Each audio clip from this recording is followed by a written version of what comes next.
Okay, we are going to go through Unit 8 stuff here. So I'm looking at Topic 1 right now. I've kind of already got some answers drawn in here. I'm going to erase those quick. But for this first topic, you are just moving a graph. It's a translation. And I'm not going to get too far into it here on a video, but I can basically tell you that two things are going to happen. Two things have changed. If that was our original equation, y equals 3 to the x power, and then we have y to the y equals 3 to the x minus 2 power minus 1. If I just go on to Desmos and type that in here real quick, this is what it looks like. And this point was given to us on Alex. And what you're going to have to do is you're going to have to move it around a little bit. Well, I can tell you right now that that point has moved from 0, 1 to 2, 0. And that means it's moved 2 to the right and 1 down. That's technically the same point that's moved. It's just moved to the right 2 and down 1. If I go back and look at my equation, you can kind of figure out why that would be. So my x is minus 2. Like I said, I moved to the right 2, so I'm actually doing the opposite with that. And then we're still moving down 1. So basically, the way that you're going to do these problems is if it's x minus 2, you're going to move it to the opposite direction, to the right 2. And then if it's down 1, that's what we're going to do. We're going to go down 1. So our point will be located. I'm going to grab this with my mouse, and I'm going to move it over and down. This one is going over 2 to the right and down 1. If it was like 3 to the x plus 1 minus 4, but what I'd do there is I'd move it to the left 1, and I'm sorry, this was a minus 1. Let's make this a plus 4 instead. That would be different. So then I would move it up 4. So you're doing the opposite of what the exponent is, and then exactly what that last piece says for up and down. Topic number 2.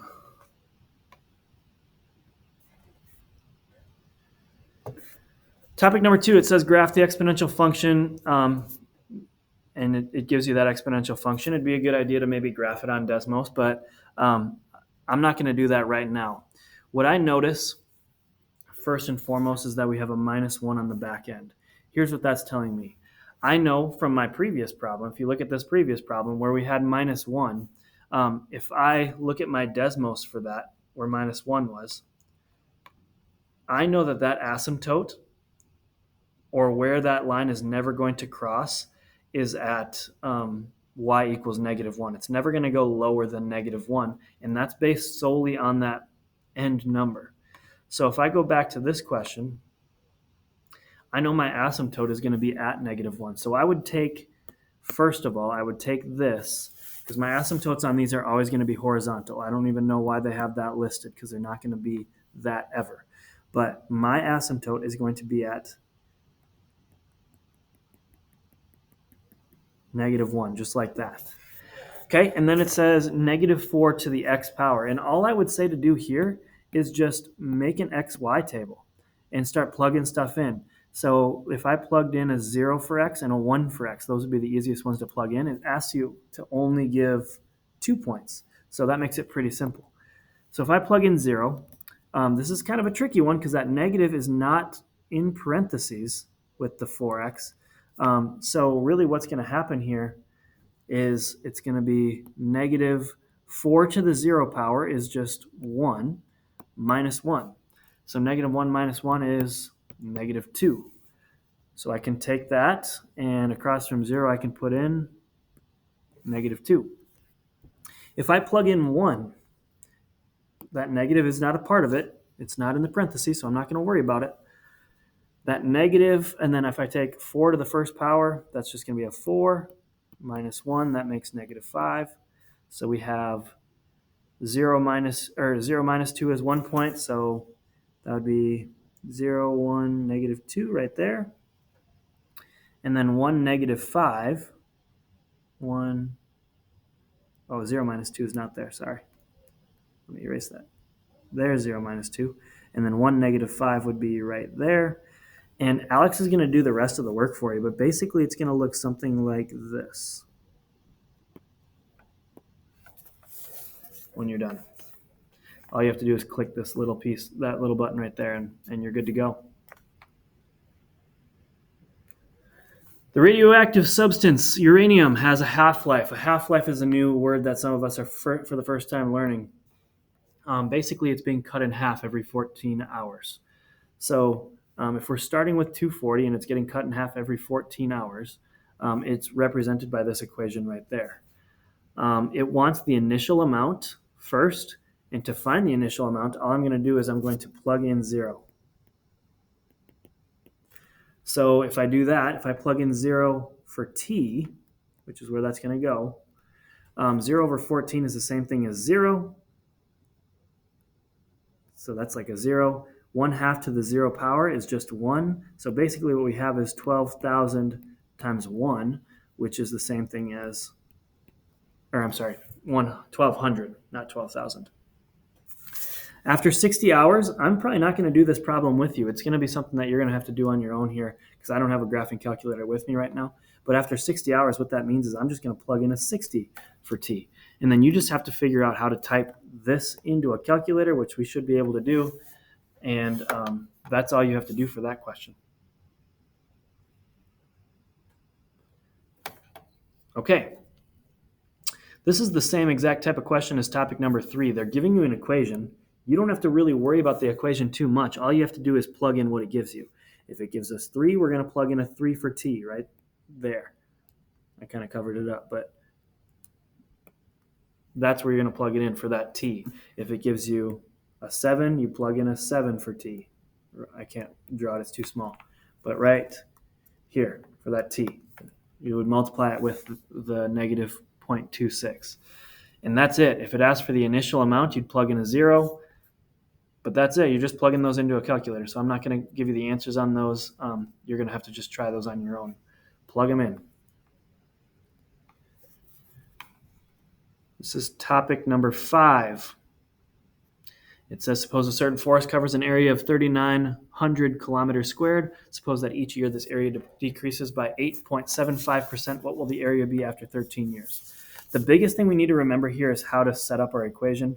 Our equation is going to be y equals p times 1 plus or minus r to the t power.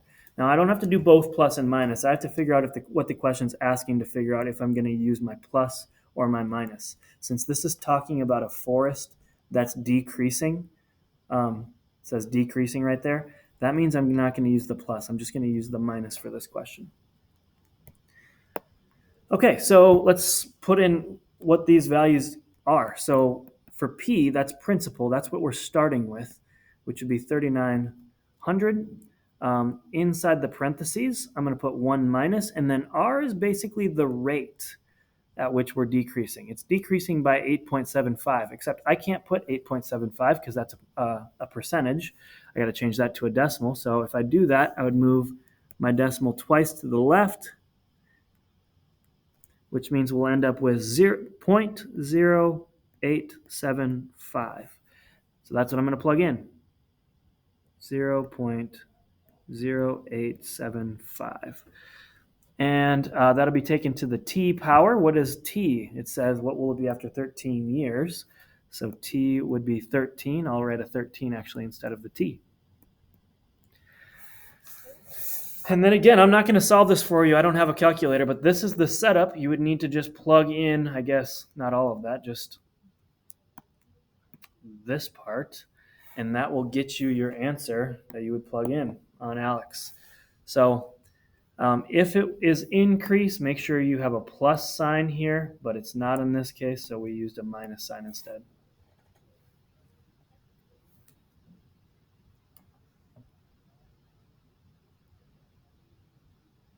Okay, topic number 6. Trey borrowed $8,000 at a rate of 2.5% compounded quarterly. So that's going to increase because when you borrow money, that percentage makes it increase. So you have to, if you're not making payments, that's going to increase due to the interest rate and stuff.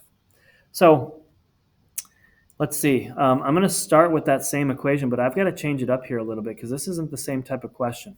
it says the word quarterly in it. And some of these might say at semester or bi-weekly or every trimester. It'll kind of depend on the question you're reading, but this means quarterly means 4 times a year. So what I'm going to do here is I'm going to set up my equation kind of similar to the last time, but in this case it's going to be my principal. So we're starting the same way.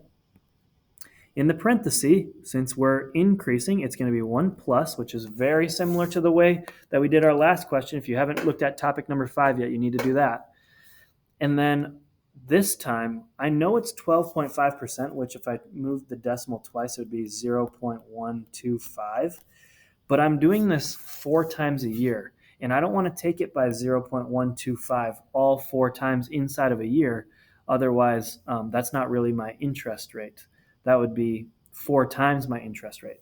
So I need to go 0.125, but I'm going to divide it by 4. Oops. I'm going to divide it by 4 so that I don't do it 4 times at that rate per year. I'm going to divide it into 4 sections. Then I got to figure out what t is going to equal, my little exponent up there. Basically, how many times am I going to do this? Well, if I'm doing it quarterly, which is 4 times a year, for 5 years, I've got to multiply those. That's going to happen 20 times. So this is the equation you would type in. You've got to be careful. Is it saying quarterly? Is it saying every half a year? You got to read the directions and figure out what's going on with that. But this is quarterly, so I divided it by 4 in my equation. And then you got to solve that. So let's go on to topic number 7.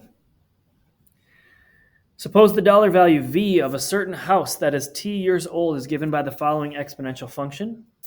It says find the initial value. That's pretty simple. I'm not going to go through it. Well, actually, this one is pretty easy. If I plug in 0, that'll give me the initial value. The initial value is 32,000 or 320,000. Does it represent growth or decay? Now, that's going to come only down to this. And this is where some people get really, really, really confused. This is a super, super important part of this unit. Does it represent growth or decay? Here's how you tell. If it is above 1, that's growth. If it is below 1, that is decay. And there's more to that. We're going to talk about it in a second. This is obviously 1.06, which would represent growth because it's more than 1. And then it says what percent does the value of the house change each year? To do this, this is where people go wrong pretty often. We got to figure out how far away from 1 we are. Because, well, this one's not too hard. Like, we know that it's 0.06 away from 1. That's actually, as a percent, would be 6%. But if it was in the parentheses, if we instead had the parentheses as 0.94, for example, that would be a decay of 6% because it is 0.06 away from 1. But it's in the negative direction, or it's down from 1, which means it's a 6% decay. And that's where people get tripped up. I'm not going to go into it too much more. If you have questions with that, make sure you ask. Topic number 8. In 2007, a car was purchased for $22,000. Each year since, the resale value has decreased by 22%. Let t be the number of years since 2007. Let y be the value of the car in dollars. Write an exponential function showing the relationship between y and t. Let's do our exponential function. Y equals, my initial value was 22,000. The value has decreased by 22%. This is kind of what I was talking about on topic number 7. If it's decreased by 22%, we are going to basically be doing 1 minus 0.22. So this is going to be, I'll show you in a second how this turns out when we're finally done. But then t is going to be our number of years since 2007. So if I wanted to write it a little bit neater, I would go y equals 22,000 times, this is going to be 0.78. No, 0.78.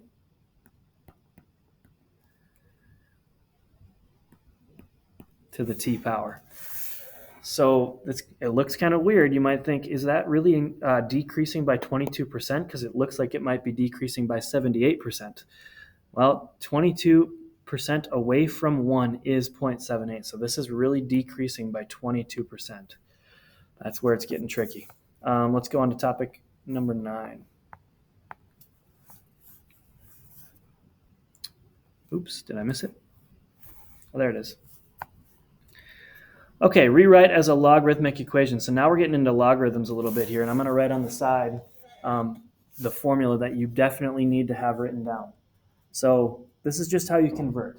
So log base A, that's a base. It's kind of hard to see, and sometimes they do like, I'll write it this way. Log base B of A equals x. That could be rewritten, or I don't know. Yeah, I guess transformed would be a good word, into a different equation that looks like this. Oops. B to the x power equals A. So that's definitely something that you guys need to have written down, because you're going to use that quite a bit on this topic and the rest of the topics, the rest of this unit. So looking at this initially, this is coming from this bottom equation. So I'm going to put B where B goes, which would be down here. I'm going to put the exponent in the back because that's where it said to go on, like up here. And then that means the 16, or the A, goes right there. And that's basically all a logarithm is. It's rewriting this in a way so that in the future, if I asked you 2 to the x power equals 16, and we don't know what x equals, that's what logarithms do. It gives us a way to solve for x if it's an exponent.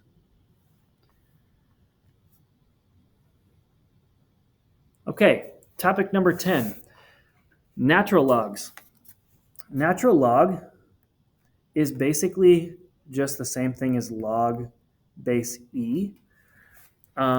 And so actually that's the first thing I'm going to do here. I'm going to rewrite this as log base E of 6 equals y. If I do that, I got to remember this right here. This is super important. Now I can transform that equation. So log base E of 6, I'll let you look at this or make sure you have it written down because I can't put it on both screens. But this is going to end up being E to the y power equals 6 if I rewrite it. And that's exactly what they want me to do, just rewrite that. So, okay, let's move on to topic 11. Oops.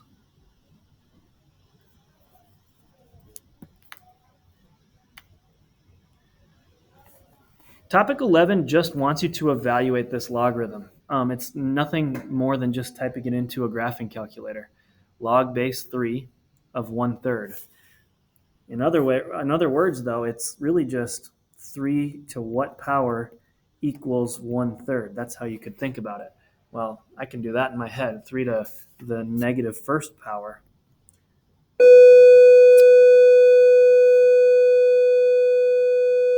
Sorry about that. 3 to the negative first power is what would make that 1/3.